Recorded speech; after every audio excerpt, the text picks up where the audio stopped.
দক্ষিণ জেলার বৈষম্যের মারুফ তালহররা ফোন করে ভাইয়া থানাতে আসেন, আমাদেরকে ওসি এবং ওই এসআইরা আমাদেরকে মারধর শুরু করছে। কি কারণ ওই এর মধ্যে আসি শুনতে পারে ওরা একজন নাকি ওই রাঙ্গামাটি ছাত্রলীগকে নিয়ে আসছে এবং ওকে গ্রেপ্তার করতে বলছে। ওরা বলছে ওরা গ্রেপ্তার করতে ওকে আনুপত্তি জানায়। রাঙ্গামাটি ছাত্রলীগের 1 নং সভাপতি, রাঙ্গামাটি জেলা ছাত্রলীগের। আমরা তার ফোন চেক করার পর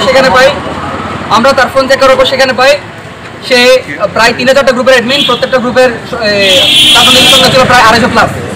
তাকে আমরা পটিয়া ওয়ার্ডার অফিস থেকে এখানে আনার পর আমরা পুলিশের হাতে সোপর্দ করতে চাই। এগুলো ছাত্রলীগের যুগ্ম আহ্বায়ককে আমরা ধরিয়ে দিই। ধরিয়ে দেওয়ার পর ওসি জাহিদ নূর আমার সাথে মিসবিহেভ করেন যে আমরা অন্য এলাকার ছাত্রলীগ কেন এখানে ধরাই দিছি। আমাদের যারা পটিয়ার মামলাভুক্ত আসামি আছে তাদেরকে কিন্তু মহানগর বা অন্যান্য জায়গায় পেলে অ্যারেস্ট করা হয়। ওসির এখানে মামলা বাণিজ্য করতে না পারায় উনি অন্যান্য জায়গার ছাত্রলীগ ধরতে খুবই অনিচ্ছুক।